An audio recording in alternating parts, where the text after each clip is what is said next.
Hey guys, welcome to Ramya recipes Tamil. இன்னைக்கு நம்ம பார்க்க போகிற ரெசிபி ரவையை வச்சு ஒரு சூப்பரான ஸ்நாக்ஸ் தான் ஃப்ரெண்ட்ஸ் பார்க்க போகிறோம்.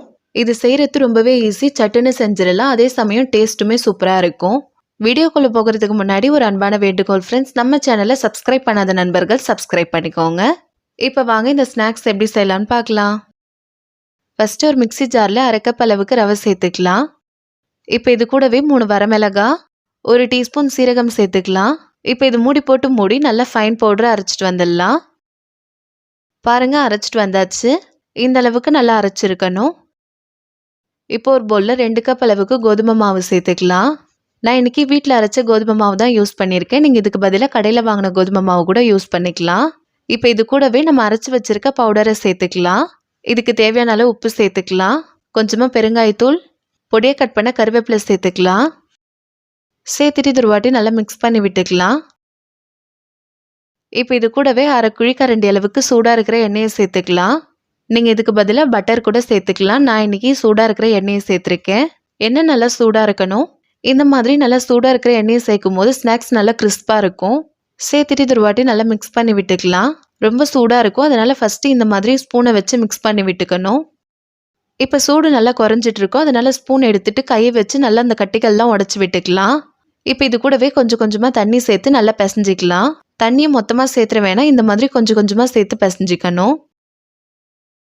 பாருங்க, மாவு பிசைஞ்சாச்சு. இந்த பக்குவத்தில் தான் பிசைஞ்சிருக்கணும். இப்போ இதுக்கு மேலே கொஞ்சமாக எண்ணெய் சேர்த்துக்கலாம். இந்த மாதிரி நம்ம மேலே எண்ணெய் சேர்க்கும் போது அது ட்ரை ஆகாமல் இருக்கும். இப்போ இது மூடி போட்டு மூடிக்கலாம். ஒரு 15 நிமிஷம் அப்படியே இருக்கட்டும். ஏன்னா நம்ம ரவெல்லாம் சேர்த்துருக்கோம், அதனால ஒரு 15 நிமிஷம் போல் விட்டாதான் அது நல்லா ஊறி வரும். பாருங்க, இப்போ ஒரு 15 நிமிஷம் போல் ஆயிருக்கு.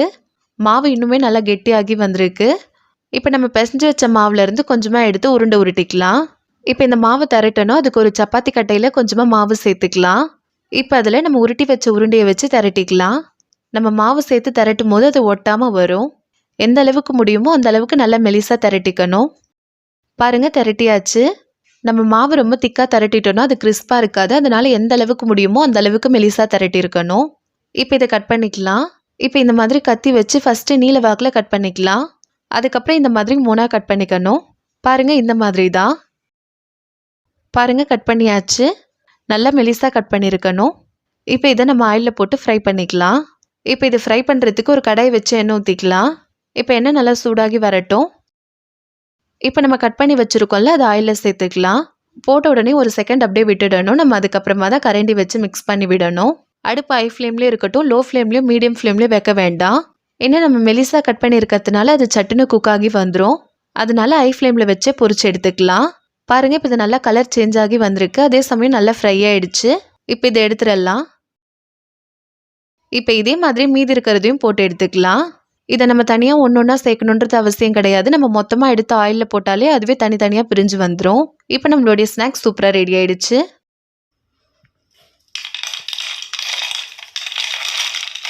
அவ்வளோதான் ஃப்ரெண்ட்ஸ், நம்மளோட ரொம்பவே சூப்பரான ஸ்நாக்ஸ் ரெடி ஆயிடுச்சு. இது சூடு நல்லா குறைஞ்சதுக்கப்புறம் ஒரு ஏர்டைட் கண்டெய்னரில் நம்ம ஸ்டோர் பண்ணி வச்சிட்டோம்னா 1 மாதம் ஆனாலும் கெட்டு போகாது. குழந்தைங்களுக்கு சம்மர் ஹாலிடேஸ்லாம் விட்டாச்சு, அதனால குழந்தைங்க ஸ்நாக்ஸ் கேட்கும் போது இந்த மாதிரி செஞ்சு கொடுங்க, நல்லா விரும்பி சாப்பிடுவாங்க. பாருங்க, நல்லா கிறிஸ்பாக இருக்குது. நீங்களும் இந்த ஸ்நாக்ஸை மறக்காமல் ட்ரை பண்ணி பாருங்கள். நம்ம சேனலில் ஆல்ரெடி நிறைய ஸ்நாக்ஸ் ரெசிபி வீடியோஸ் போட்டிருக்கோம். அந்த வீடியோட லிங்க்கு கீழே டிஸ்கிரிப்ஷன் பாக்ஸில் தரேன், போய் பாருங்கள் ஃப்ரெண்ட்ஸ். இந்த வீடியோ உங்களுக்கு பிடிச்சிருந்ததுன்னா லைக் பண்ணுங்கள், கமெண்ட் பண்ணுங்கள், ஷேர் பண்ணுங்கள். மறக்காமல் நம்ம சேனலை சப்ஸ்கிரைப் பண்ணிக்கோங்க. தேங்க்யூ.